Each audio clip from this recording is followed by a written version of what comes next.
Well, hello, good evening, and welcome to episode 108 of Fracking Nightmare.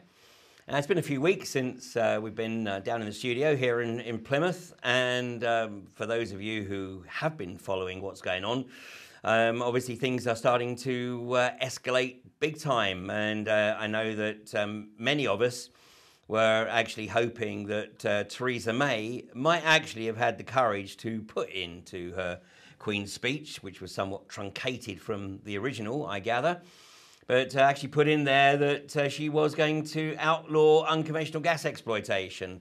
Well, she didn't actually say anything at all, which is part of a result, because there was the concern that she was going to include an amendment to the Infrastructure Act, which would actually remove exploratory drilling from the necessity of going through the usual planning application process. Fortunately, that didn't happen, so we're at the status quo, which means that we have the likes of Quadrilla, Third Energy, Ineos, Europa, all desperate to get their bits in the ground and start fracking, whereas we in the anti-fracking community, of course, are determined that that isn't going to happen. Well, I'm delighted to say that I'm joined this evening by two outstanding campaigners who are speaking to me from their respective front lines. So it's with great pleasure that I welcome Bob Dennett from Lancashire. Hi, Bob. Hi, Ian and Eddie. Thanks very much for asking me to come on tonight. It's a pleasure. I gather you haven't had much sleep, so... Sorry, I missed that. I said, I gather you haven't had much sleep, so hopefully you can stay awake for the next hour or so. Yeah, I think I can manage that. Okay. And then from the other side, the Pennines, I'm delighted to welcome Eddie Thornton, who, like Bob, has been on a number of previous shows. And Eddie, it looks like it's still a very pleasant evening in North Yorkshire. Yeah, well, we've been absolutely baking over this side of the Pennines. I'm not sure how it's been over at PNR, but our camp, we've got about a square meter of shade, which we've all been fighting for over the last few days. And I've never been so happy to see the Yorkshire cloud as I was the other morning when I came out of my tent and finally the sun had gone. Hey, we don't knock it. It's better than being deluged. Anyway, hey, listen, it's great to have you back. And this is the first time, I think, that we've had the opportunity of having a three-way discussion for quite some time. So now go back to Bob first. Bob, you, I think, were on the night shift, and I've got a picture. I think this is from last night, from last night's celebration, if you like, that... amongst the Lancashire community, that the Queen's speech did not include the amendments to the Infrastructure Act. So this is quite a big crowd for a Wednesday evening. Yes, it came about because there'd been a meeting held on Tuesday evening, and it was with some local people there, and that was quite successful. They were invited back for a further meeting last night, and we had 90 people there. A lot of them were new faces, people we haven't seen before, local people that we haven't seen in amongst the campaign before. So that boosted the numbers, and of course we've asked them to go away and talk to more of their friends and bring them back to another meeting early next week.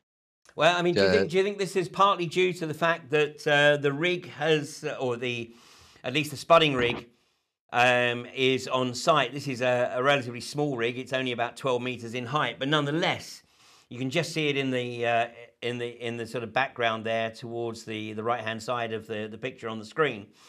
But people driving along the Preston New Road there will not be able to miss it. So it perhaps has helped to bring home the fact that all these people that have been standing outside the gate for the last 6 months now, it's now really starting to come home as to why they're there.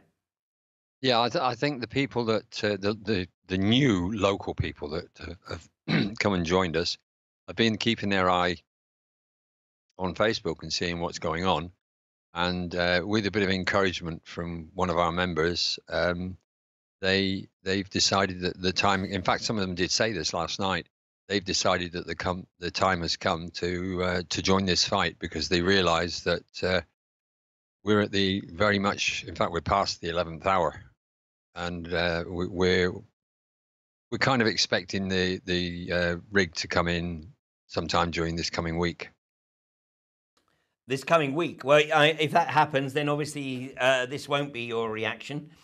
This was your reaction, of course, when Lancashire County Council actually rejected Quadrilla's application, which is almost exactly 2 years ago now, I believe.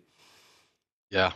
You know, and so here we are 2 years on, and of course Saeed Javid stepped into the equation, and we went through the charade of the public inquiries for the Lancashire County Council decision to be overturned. And then, of course, all you're left with at that juncture is this. And this is another picture of you. You wouldn't believe how long I had to spend searching for this picture. But there you are with your arm in the Copper's Conundrum, which I gather is a very interesting piece of kit. But, you know, this is pretty much all you're left with now, isn't it? More or less, yeah. Direct action. As I said in a BBC interview in last October, we've tried everything else. We've tried legal, we've tried democratic. This is all that's left to us now is direct action, and those direct actions are stepping up and becoming more frequent. That particular one that you just showed a picture of, I believe that was a record breaker in that there were 12 of us that were locked on there, 4 of us in that one device, and one of those 4 was my son. So I believe that's the very first father and son, the first 12 way, as far as I'm aware. And I'm not sure, but I think I might hold the record for the oldest participant. I think there's somebody in their 80s that. Oh well, in that case, I don't. Yeah, okay. Somebody's well older than me. Although that I may be confused, and that may have been at Broadford Bridge, but I mean, but nonetheless, I mean, what you've illustrated is the fact that you know, this is a campaign that goes right across the spectrum of everyone, you know, that has a social conscience. So, you know, I think we've had teenagers. I know that the youngest arrested, I think, was 15 at Barton Moss, and certainly at least one person in their 80s, and a number in their 70s. So, you know, this is a campaign that is literally bringing people together from not only right across the social spectrum, but across the full age spectrum as well. Yes, very much so. And I know that as a result of me taking part in that lock-on, a number of other local adults came forward, and some of whom were local councillors, and said that now they want to take part in a lock-on. So it was energy well spent, well expended. Yeah.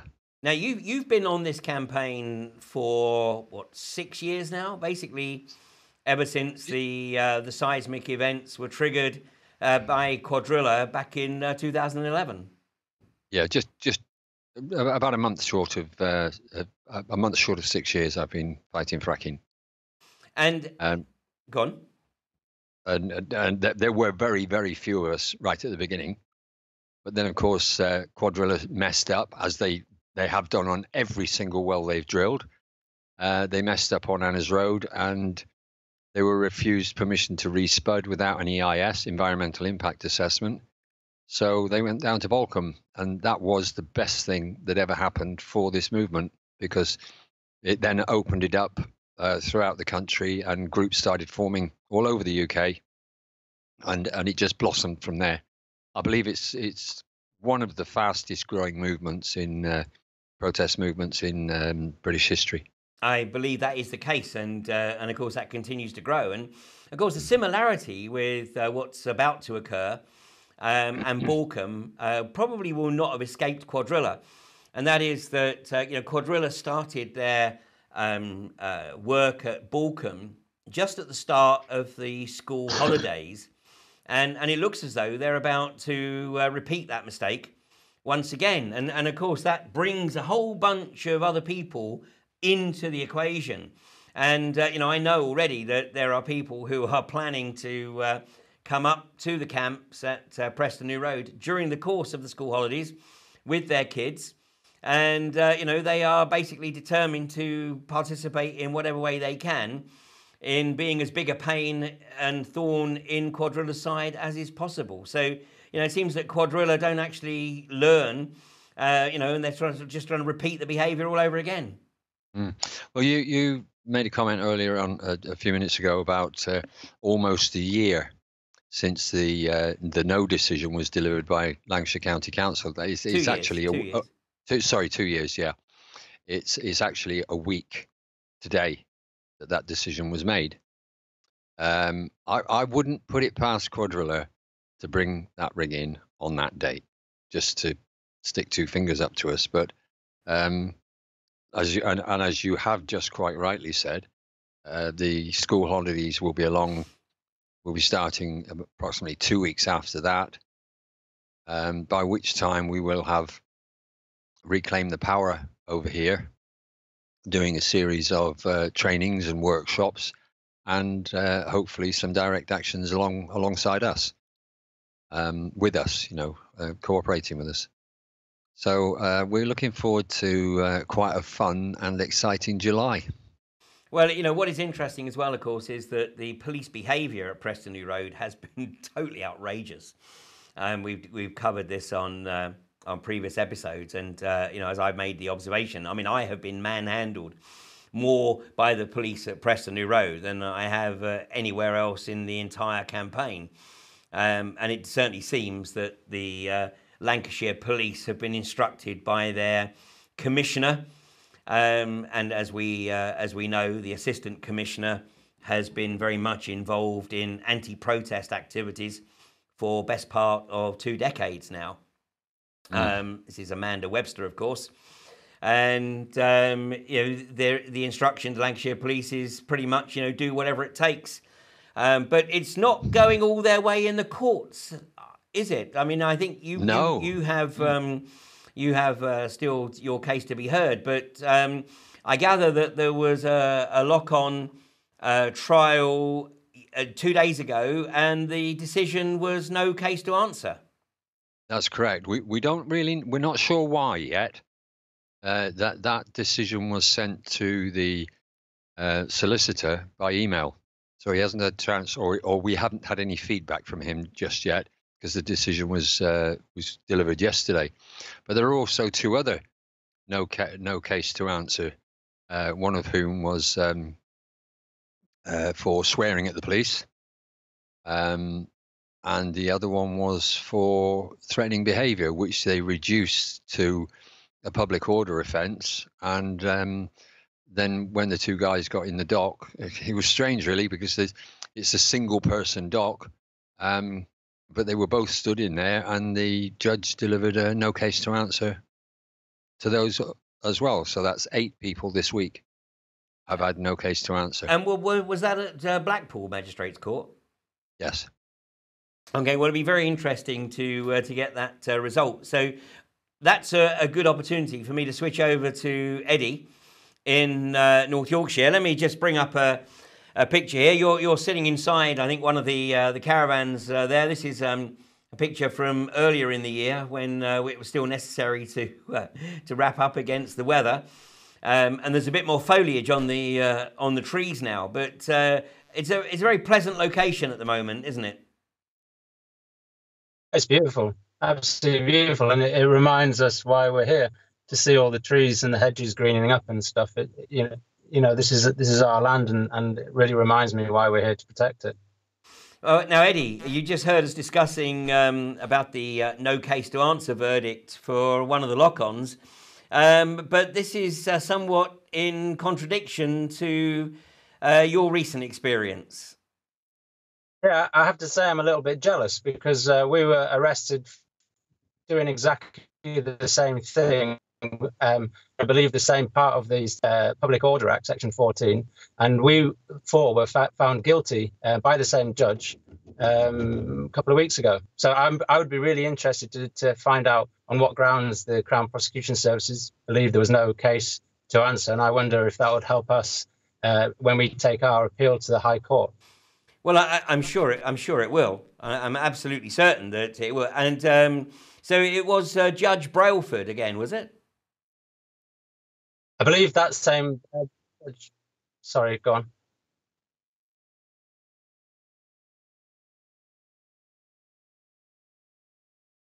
Oh, right. Interesting.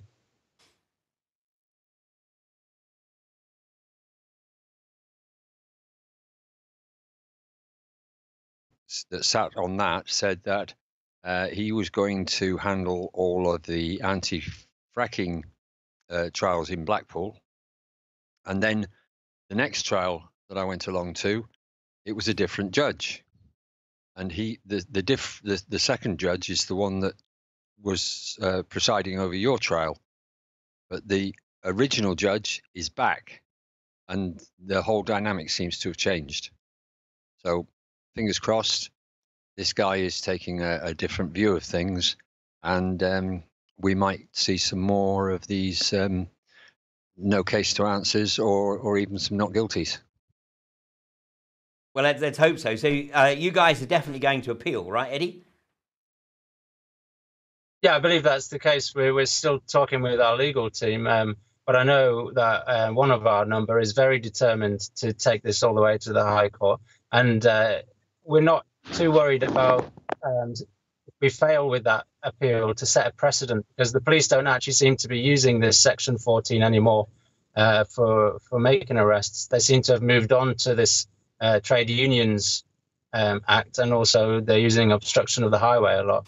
So if we set a precedent with our Section 14, if it is upheld in the High Court, we're willing to take that risk because we don't think it's going to impact on our fellow protesters. Well, and what's interesting, of course, is that in South Yorkshire, the police have stated categorically that they will not be using the trade union legislation at anything surrounding the anti-fracking campaign on the basis that it hasn't worked. Well, yeah, I was just going to say they got burned in Sheffield itself, exactly. Didn't they, with the tree protest, and now they're being taken to court by those protesters for wrongful arrests. So it's going to be very, very interesting, especially as Theresa May is on somewhat dodgier ground than she was a few weeks ago. Absolutely, and I think we are yet to find out exactly what she's going to try and get through Parliament. I think I was very happy not to see in the Queen's speech any mention of fracking, and of course I would have preferred a ban, like you said. But just because it isn't mentioned, I think, doesn't mean to say it's not there. And I'm going to be waiting to see what kind of legislation they bring before the House. But I am heartened to hear that Labour and the Lib Dems have both vowed to vote down any policy that didn't have public support during the election, and fracking certainly would come under that. Well, it's going to be very interesting as well to see how the DUP take a stance on this, because if DUP are looking to try and get concessions for Northern Ireland, then there's a very good possibility, of course, that they would support. And I believe actually they are pro-fracking, but of course Sinn Féin are not. Not that Sinn Féin are going to turn up in Parliament anytime soon, but Sinn Féin, of course, are instrumental in bringing about the legal challenges to the current arrangement or potential arrangement with the DUP over the legality and its conflict with the Good Friday Agreement. So, this could get very, very interesting. Absolutely. And if they're demanding £2 billion to shore up these public services that the Tories have slashed in Northern Ireland, then we're going to see trouble in Scotland and Wales as well, who are probably going to be asking for the same concessions. So I think she's far from safe in her position. I'm looking forward to the next 6 days or 5 days of debate, and I'm really hoping that somehow we can get a different government in, and everything's pointing towards a coalition of parties who are anti-fracking. So it might be that we can pack up these camps and get on with our lives. Well, that would be amazing. So I just talking of being on dodgy ground, Eddie, I just want you to give us a bit of a rundown on what happened here. This picture you'll see on screen here, because you and many others from Kirkby Misperton and North Yorkshire have been incredibly supportive of the campaign in Lancashire, and I think it's true to say that. I mean, the number of people that have been arrested from Yorkshire is probably second only to the permanent residents of the camps in the Preston New Road. So, you know, the people in Yorkshire obviously have a vested interest because of Third Energy's permission to frack the existing well at Kirkby Misperton. But, you know, this picture here, I think, has pretty much almost all the camp from Kirkby Misperton in it, except me and one or two others. Yeah, well, you know, they're our friends across the Pennines, and we feel for them because they've got such a bigger target than we have over here. A bigger company, bigger road, bigger gateway. They need all the support they can get. And, you know, there is a selfish part in it too. We hope that they're going to come and help us campaign when we need them too. But the incident that you were referring there to was a pile of aggregate that one of the protectors over in Lancashire discovered. Quadrilla were getting a quarry to drop off aggregate in a site close to the fracking pad, so that then it could go under police escort. And so we kind of stormed the industrial estate and peacefully, as you can see in that picture, sat at the top of the aggregate pile. To voice our displeasure with the industry, and you know, it was a symbolic protest. We took some photos, and it was to let Quadrilla know that we knew where they were storing their aggregate. And we were met with incredibly heavy-handed security officers from Northern Security Services who were kind of wantonly assaulting men and women both on that pile. Some quite serious injuries seem to have occurred after that. I know somebody had an injured rib and a torn-up back. And completely gratuitous violence, considering that we weren't even stopping anybody going about their work. We've since made complaints to the police, but as you can imagine, with Lancashire Police being what they are and how they're treating the protectors, that we were basically laughed out of the police station. Well, and I gather as well that Lancashire Police literally arrived and just turned their backs and walked away after a brief conversation with the security guards. So, you know, Lancashire Police were evidently complicit in the subsequent gratuitous violence. Absolutely, and you can look through the live streams; they're all there online. There's a video on the black of a kind of a wide shot, and you can see two security guards. One of them has me in a chokehold, and the other one's kind of assisting him. And you just see two police officers walk past. And then slightly later in the day on another video, you see one of the protectors literally being punched in the face, like a full right hook in the face by a security officer. And the camera pans to the side and there's two police filming it. Bob. Yeah. You didn't participate in this event, did you?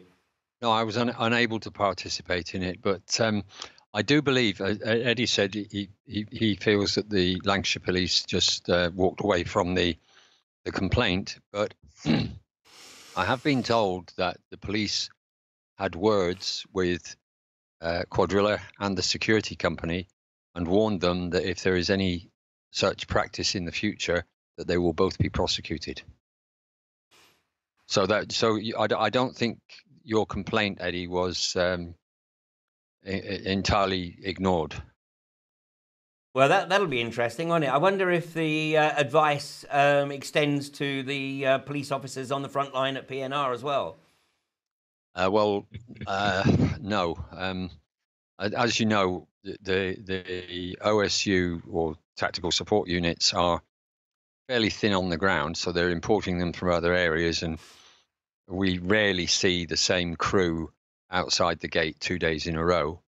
But this week they seem to have stepped up the gratuitous violence again. And we think that is it's intimidation tactics, because they know that we are waiting for the drill. They know that we're watching the ground, and they're trying to intimidate us. They also know that there are a lot of new faces around, because other people have come and joined us in the camp from other parts of the country. But haven't they put two and two together yet? I mean, every time they indulge in this gratuitous violence, it's actually the best recruiting video that we could ever get. Yeah, because obviously some people will inevitably be put off by the prospect of getting caught up in this gratuitous police aggression. And let's be fair, it's aggression rather than violence. And I know that's semantics, but you know, they are very handsy. They are very adept at the assault, and it's more than a technical assault. It is a physical assault. But what they're actually doing is they're encouraging, by their behavior, more people to travel further. So, you know, they are actually helping to stimulate a national movement. And you know what? I've actually questioned myself as to whether that's the intention. I think that's a possibility. It has had some effects, because some of the local people, particularly those that are relatively new to the anti-fracking movement in this area, some of those are no longer appearing on the front line. And we think it's the police intimidation tactics that have pushed them away. And we're trying to reassure people, you know, meetings like the one we had last night, that there isn't really anything to worry about. The acts of violence, and I use that word deliberately, the acts of violence are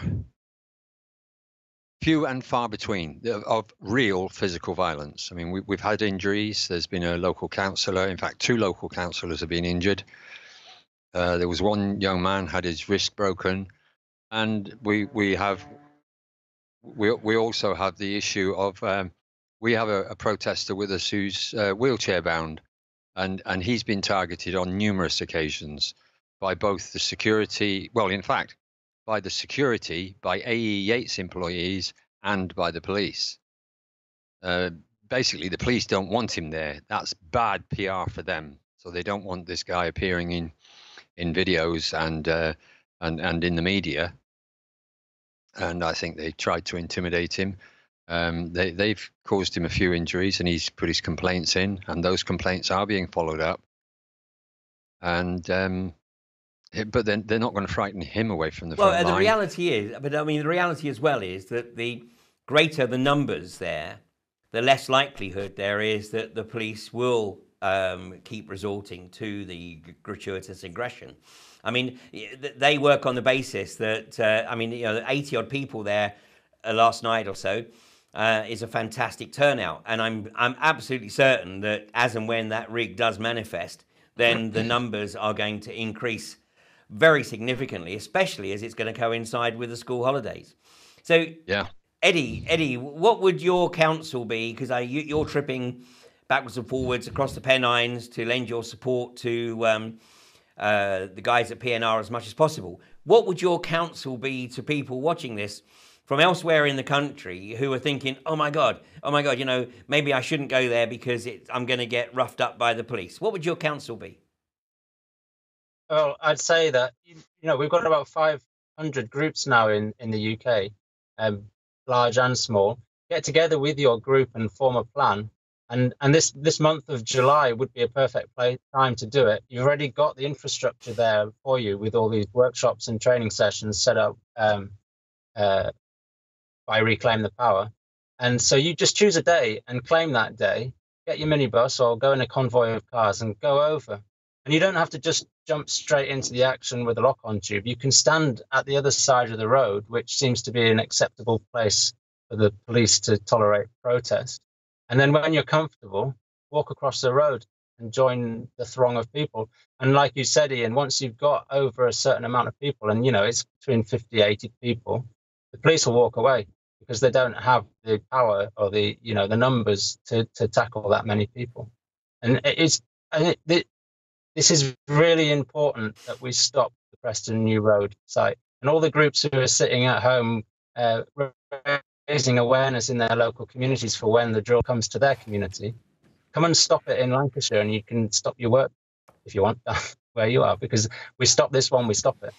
No, absolutely. And I mean, we have focused on the north of England for good reason, but let's be very conscious of the fact that there's also attempts to get the bits in the ground in the south. So listen, we'll just take a short break and listen to the very wise words of David Monk, who's been challenging this industry for a decade now in southern Queensland.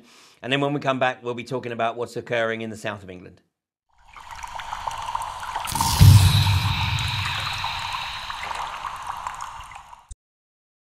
If at this point in time you can stand in front of a drill rig, then stop it from getting on. The easiest drill rig to stop's the first one. The hardest one will be the 10,000th. It'll be more than that though in the UK, because you're doing shale over there predominantly. Shale needs a lot of wells, leads a lot of destruction, poisons a lot of water. If this gets the tiniest foothold, you're done. So it's now or it's never. Don't think that you've got that long, because it's now or never. So you do it now, you stand up now, and you find something within yourself that you didn't think was there. That's the important thing. You will be confronted by police. They wear their Kevlar suits, and it's a big intimidation thing. Hey, you've got nobody in front of you. Keep walking. You're delaying this lady. Keep going. Don't push back on her. Keep moving. Now. If you've got to keep going. Keep moving, please. It's up to the people of the UK to get their cameras in the face of the Kevlar security, the Kevlar police who are paid by the corporations. And we have to say no. That's all it is. But it's more than just saying no at a meeting. It's intent. It's the intent of no. It's the knowing that you mean no. That's when you will be unbelievably powerful.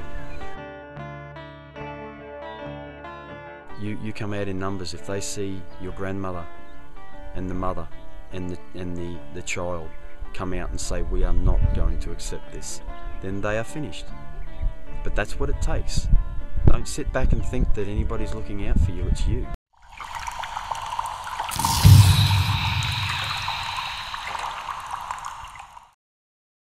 Yeah, don't think that anyone's looking out for you. It's you. All of us. Well, down in Surrey, my home county, and I have to say that, as I've said many times before, the southeast is really hard work. I have to say that the people in Kent did an amazing job of running off UK methane. There were 4 licenses in Kent, but UK methane pulled out of Kent a couple of years ago now. And that was largely due to the communities coming together in Kent to make it very clear that UK methane were never going to get a free run. Unfortunately, beyond Balcombe, we haven't really been able to get similar kind of numbers motivated to challenge the attempts by Europa and UCOG at Leith Hill, Horse Hill and Broadford Bridge. So this picture on the screen here, this is from a couple of days ago, and this is one of the vehicles going up this very ancient sunken lane just between Dorking and Leith Hill. And this was a vehicle that was bringing eviction equipment up to the fortress that had been built by the protection community in this stunning location, this natural clearing in the forest at Leith Hill, and this is Forestry Commission land. Now, the eviction order was sought by Europa and was actually awarded in January, and the judge actually went a stage further and actually put a contempt order on that eviction ruling, stating that anybody who helped the protectors to maintain their presence on this site would potentially be held in contempt of court. Well, I'm pleased to say that nobody has been formally charged with that. And so this was the fortress up until a couple of days ago. But having gained access, the eviction team have discovered that there is a network of tunnels. Now, coincidentally, the rescue team that have been employed are actually based in Dorking, and they are reported as having observed that they have never seen or not seen a network of underground tunnels like this for a number of years. And it's not known how many people are still underground, but obviously this team has the task of trying to secure the site for Europa by removing all of the protectors safely. So this is the situation right now at Leith Hill. So if you are in the southeast, anywhere around Dorking, then you really need to start taking an interest in what's occurring here, because your government, and more particularly your local MPs, are relying on you being so engrossed in your career and in your social life that you have no time to take an interest in what's occurring. But the vehicles that are going up to the site here are going to literally destroy this sunken lane. They're already damaging the banks, and this is just single vehicles. Consider this when it's literally hundreds of these vehicles coming up the lane potentially to put a pad on this beautiful location. Well, just a few miles away in Broadford Bridge, this is what the well site looks like. I mean, it looks like something out of Guantanamo Bay. What is it that they're worried about? Well, this again is the the well site. It's in a stunning location. These well sites in the south are being selected to be hidden by trees in the hope that nobody will notice. Well, down in this area, Surrey and Sussex police decided that they would permit the slow walk protest. So they actually issued this map which showed a designated, in fact, to use their word, tolerated slow walking area. But obviously this was produced without consultation at the highest level. And so I think literally a couple of days later, when the protection community were looking to work with this and slow walk the vehicles along this red line, they were simply told that it no longer applied and they were going to be arrested. And this inconsistency of policing obviously does nothing to gain the trust of the protection community. And we've seen this in Preston New Road in recent weeks. I mean, we've seen promises that if people release themselves from lock-on, they wouldn't be arrested. So they've released themselves only to be subsequently arrested. So, what kind of thinking is this, do you think, Bob, where the police are literally reneging on promises to get people arrested? I mean, do they think that people are going to trust them at any time in the future? No, the trust was broken a long time ago, wasn't it, Ian? It was broken in Bolcombe, it was broken at Barton Moss, and just about every place, every site that there has been a protection camp or a large protest. There was a similar agreement made here in Lancashire, but they soon reneged on that. And then, of course, as you well know, they tried to impose a designated protest area to remove our sight of what they're doing. Nobody trusts them around here. Not even the PLOs. And I am regularly saying to the PLOs or the PLT team, including their Silver Commander, that the behaviour of the OSU, as it's called here, the Operational Support Unit, is reflecting badly on them, and they have to live here after the OSU have been removed, or even if we stop the fracking, it still gives a bad impression of the police in Lancashire. I don't think their aggression, to use your word, has been quite as bad as it was at Bolcombe. But then in Bolcombe, they had us corralled in a small, narrow footpath. Here, they've got a much wider road to police, and a very much more dangerous road to police, because it's one of the most dangerous stretches of road in Lancashire. So they constantly using we're doing this for your safety, but nobody obviously believes them. Even the newcomers can see right through that. I personally don't trust them. I do this because I have a large number of grandchildren who live in the Fylde, and how can I say to them, if you're ever in trouble, go and find a policeman, after what we've witnessed throughout this country on these protests? Now, Eddie, it has to be said that thus far, the experience in North Yorkshire has been a little different.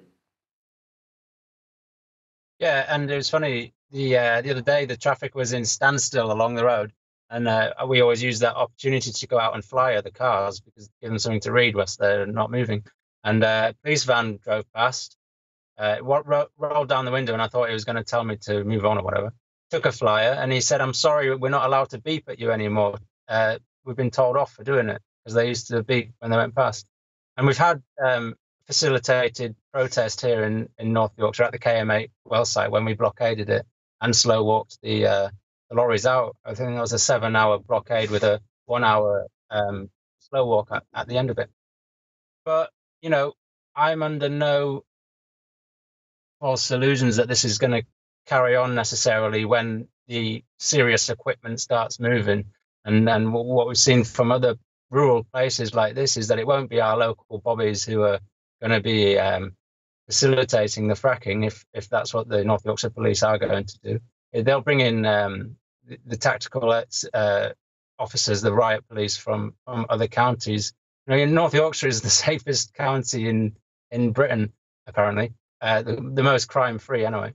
We simply don't have those kind of officers here, so they'll have to come in from places like Humberside or South Yorkshire maybe, and I reserve my judgment of how the police are going to respond when the fracking equipment is actually moving. Yeah, it's going to be very interesting. Let's hope that there is a shift in the political arena before then. But I just want to bring up a map that regular viewers will be very aware of here. And this is why the north of England, you know, this is why it's so important that people in the north of England actually understand what's occurring, because this is an assault.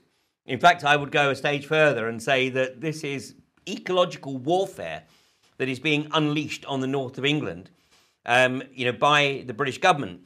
Now, what we've seen in the last few weeks, obviously with the tragic instance in London of the Grenfell Tower fire, and the tragic loss of life there, the scale of which is still not being admitted by the British government or even our complicit media.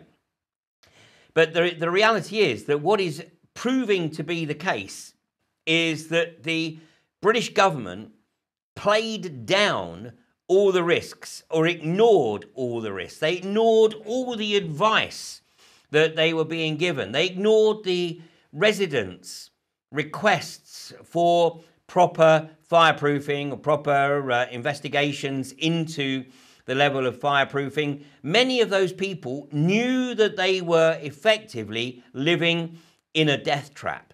And, you know, there are many parallels here, because the people across the north of England that have done their research, the people that have looked at this for themselves, just like, you know, those residents at Grenfell Tower who had done their research into, you know, fire protection systems and knew what should be in place. The people in the north of England that are challenging the government's unconventional gas agenda, they've done their research.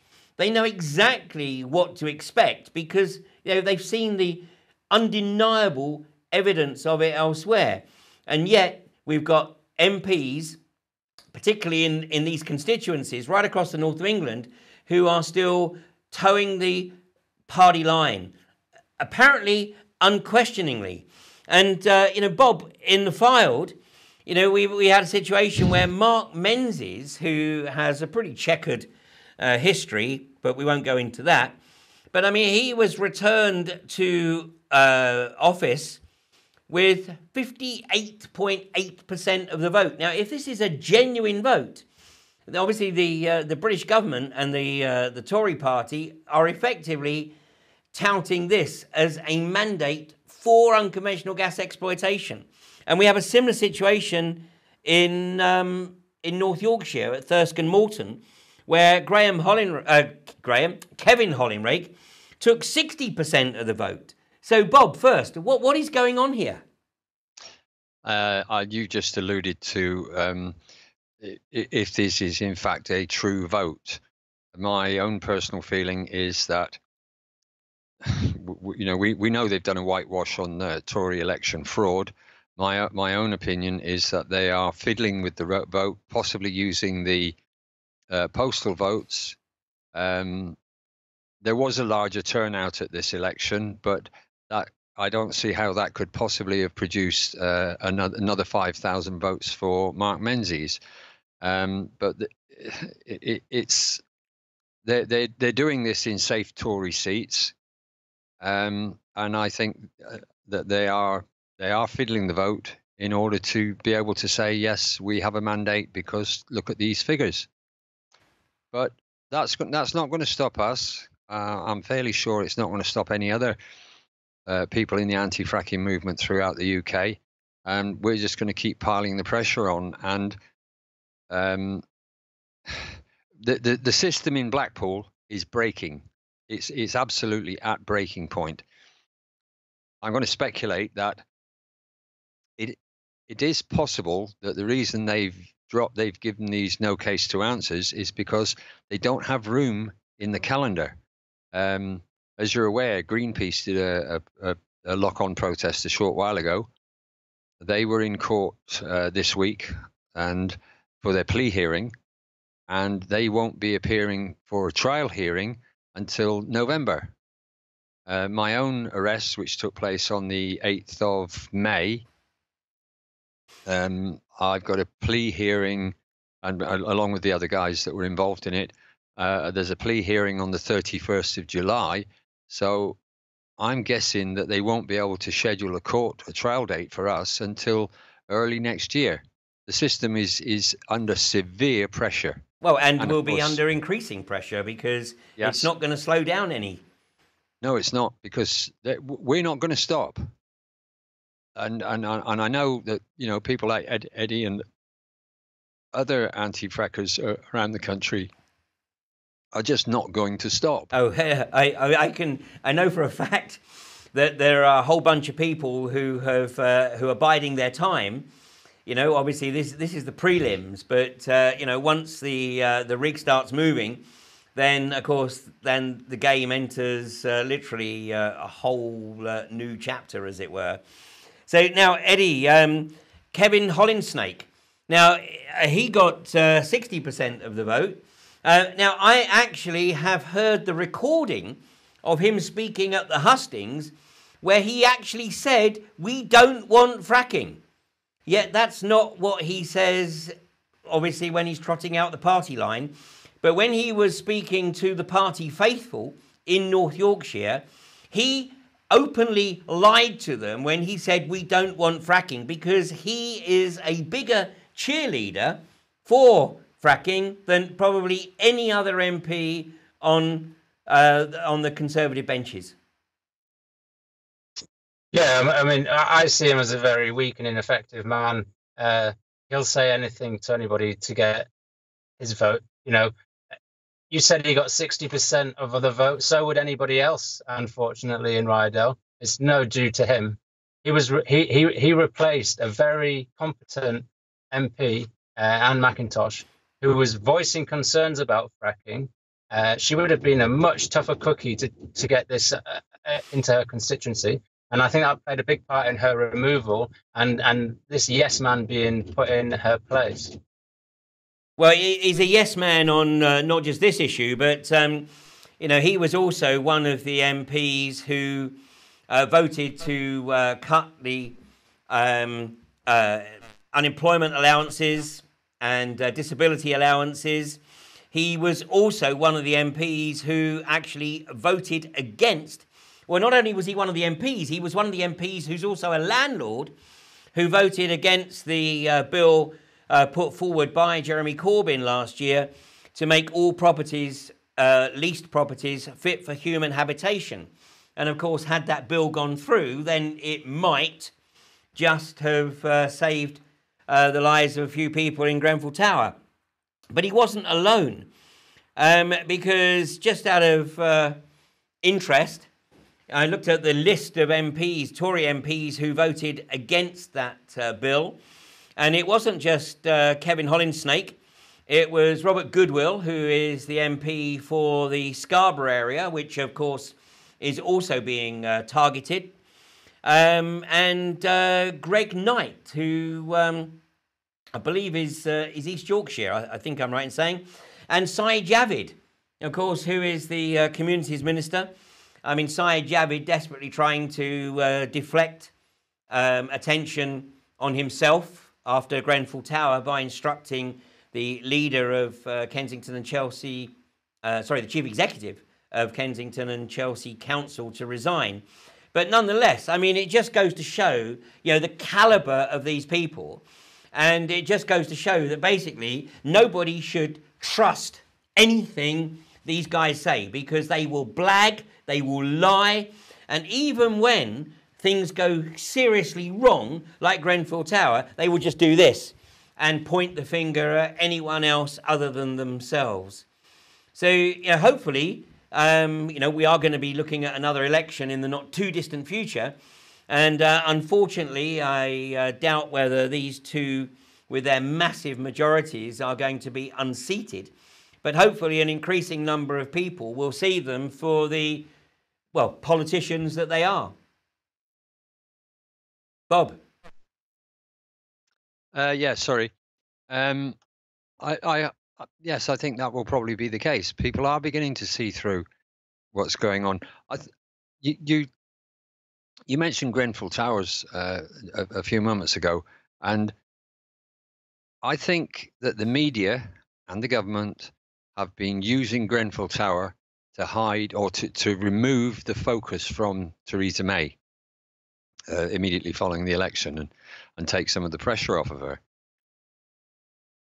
But I think because that has been so much in the forefront of everybody's mind in the print media and on the television media, and there have been a lot of people interviewed, local residents around the area, relatives of the victims of that fire.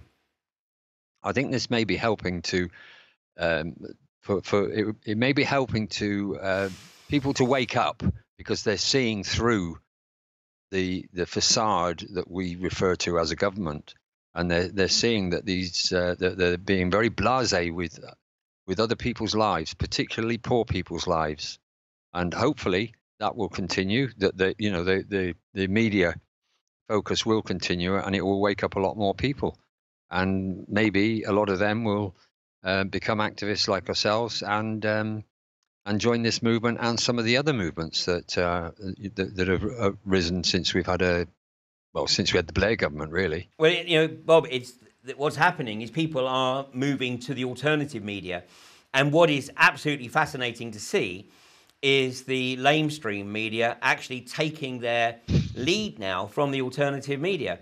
There is information that's coming out through the alternative media that mainstream journalists are picking up through Twitter, and then, only then, are they looking at the information. And actually, an increasing number of mainstream journalists are beginning to realise that, they're no longer journalists, they're cut and paste merchants. And all they're allowed to cut and paste is the press releases put out by the establishment. So, the role of the alternative media is increasing exponentially. And, one of the things that I think we have an opportunity to do in the alternative media, and I encourage everybody, everybody who's out there in the anti-fracking community, whether you live stream, whether you write a blog, it doesn't matter how many people do or don't read it or see it. Put it out there, because it's not quantity, it's the quality. Even if only one person, reads or watches your output, it may be the one person that is absolutely catalytic in bringing about the end to this abomination, because that's what it is. And this is the kind of thing, let me just bring this up, because this is something that the British media conveniently conceals almost as well as the Dutch government. Because, this isn't unconventional gas exploitation, this is conventional gas exploitation in the northeast of Holland, up around the Groningen area. And, here there are a phenomenal number of properties that are now being condemned because of the subsidence and the seismic activity as a result of massive gas extraction. And, this is out there for all to see. I mean, anybody doing a cursory search of, property damage, gas extraction, Holland, and you will see the magnitude of the problems that are being caused. And, people who are being offered paltry sums in compensation because ultimately, the corporations are working hand in glove with the government. Just keep it out of the public focus, keep the public focused on other less interesting stuff, and, we'll just manage this. And that's what is going to happen here. The difference being, fortunately, that the alternative media in this country is growing exponentially. And one of the things that we can certainly expect to see is Theresa May desperately trying to curtail the reach of the alternative media. But I think that that particular element of Pandora's box is well and truly opened. What do you say, Eddie? Yeah, well, I'm very concerned with this typical tactic of using a tragedy that was the terrorist attacks to further erode our civil liberties, and this is exactly what she's proposing. She's going to take control of the internet, basically. But this is another thing that I don't believe is going to get through the House. And again, it's going to be down to us all as constituents to raise hell. And she's got such a shaky government at the moment. I don't think any of these vastly unpopular policies are actually going to make it through the House. But again, like in everything, it's going to be about how much pressure that the people can put on their representatives to stop it.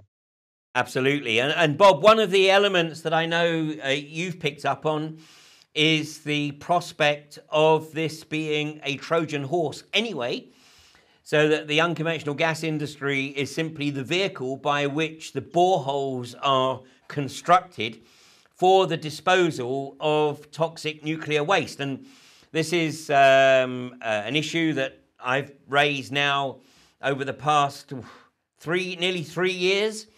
And we did this episode, specifically this episode, number 72 of Fracking Nightmare, where we looked at all of the evidence that points to this project, which is being driven by Professor Fergus Gibb at Sheffield University, and all the evidence that points to the very real prospect of these boreholes being constructed right across the north of England so that highly toxic radioactive waste can be deposited.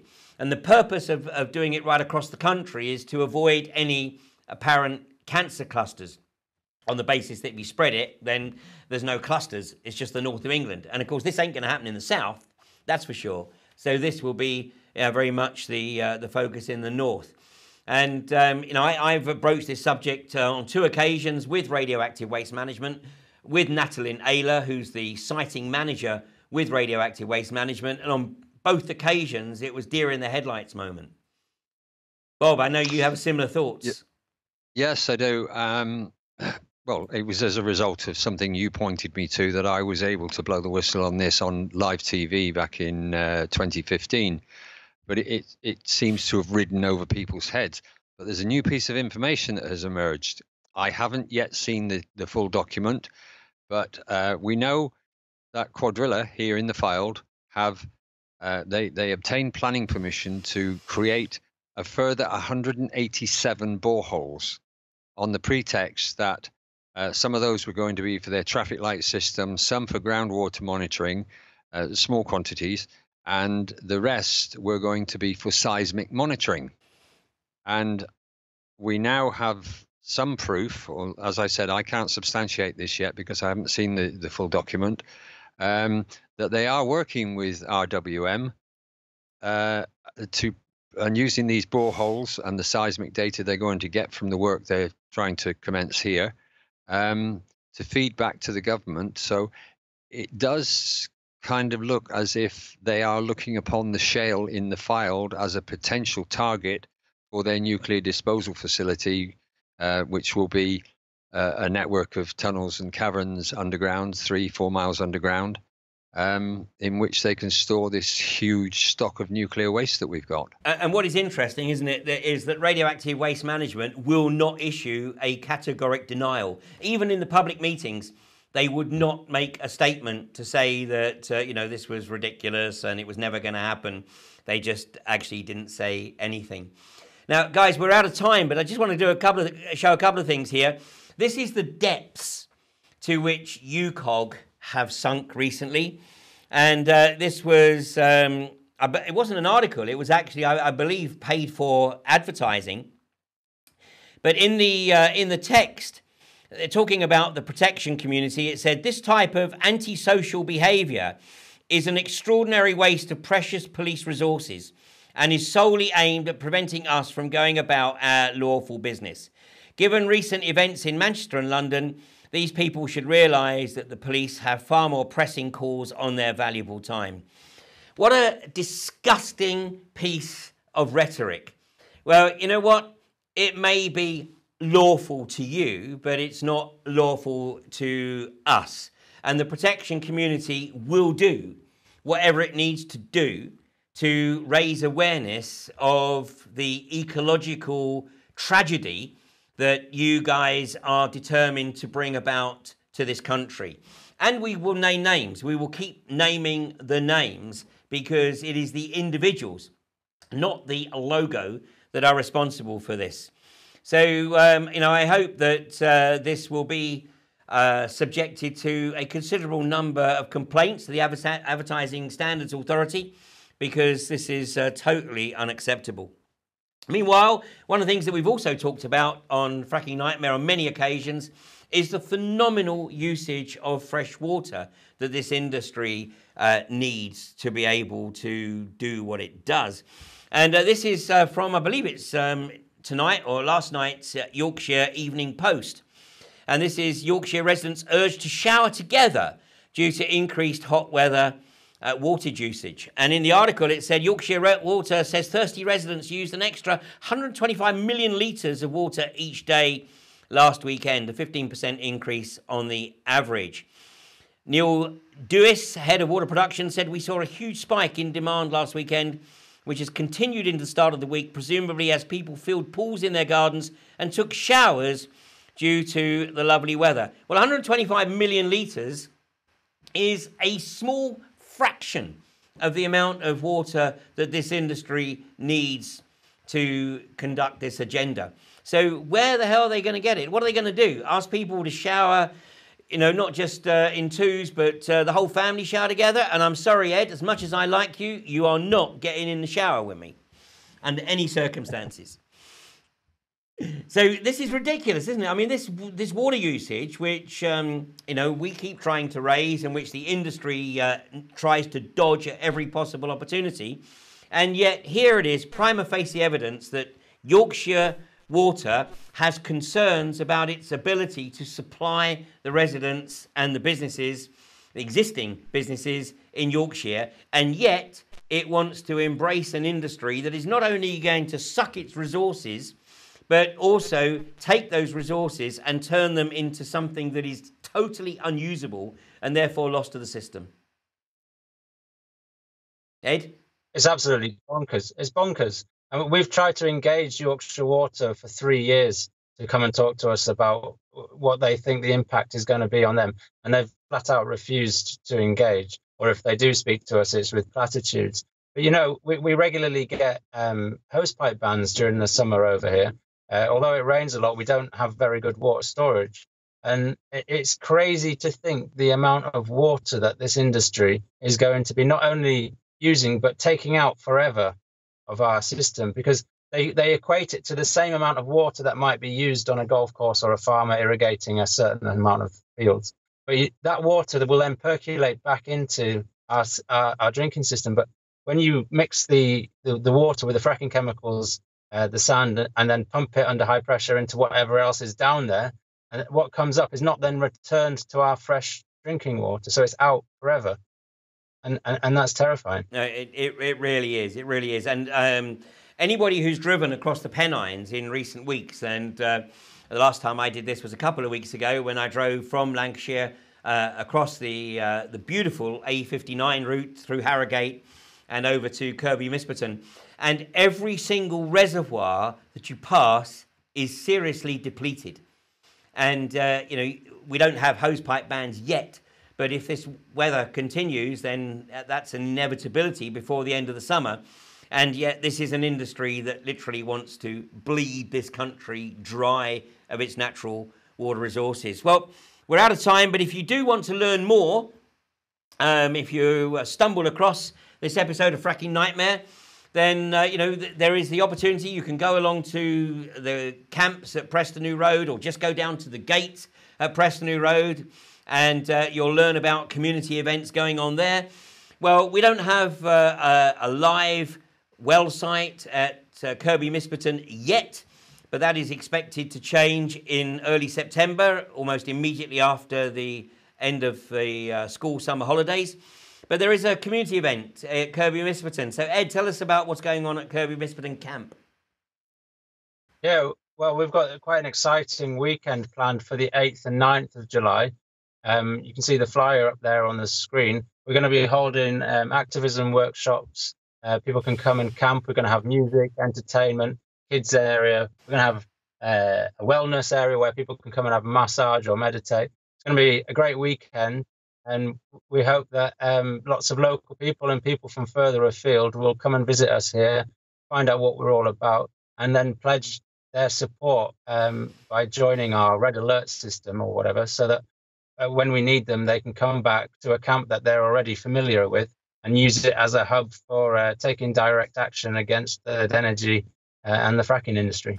And I've got it in my diary to be there that weekend. So if anybody wants to come along and have a chat about some of the issues that we talk about on Fracking Nightmare, or even beyond, then I look forward to meeting you.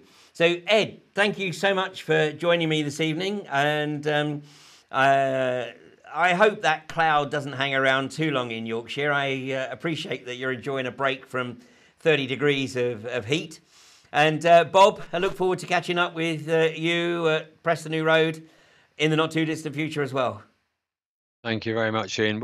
Just very, very briefly before we go, I would like to express my own personal and gratitude and that of a great many people in the field to yourself and Eddie and his colleagues who came over and did that first lock on here, because that empowered other activists to come up here and join us.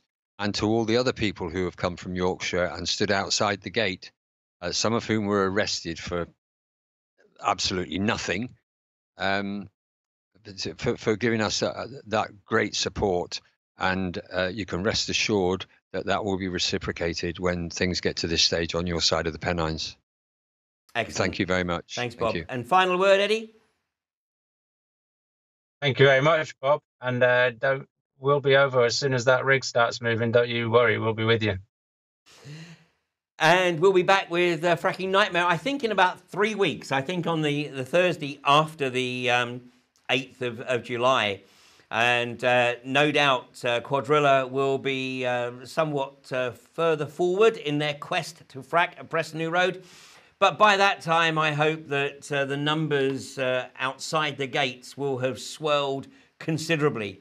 And if you haven't yet got plans for the school holidays and you're looking for something to do with the kids, then they'll be made very welcome at the camps at both Prestonnew Road and at Kirby Misperton. So look forward to seeing you sometime then. So thanks for joining us this evening, and I hope to see you in 3 weeks. Thanks a lot. Thanks, Eddie.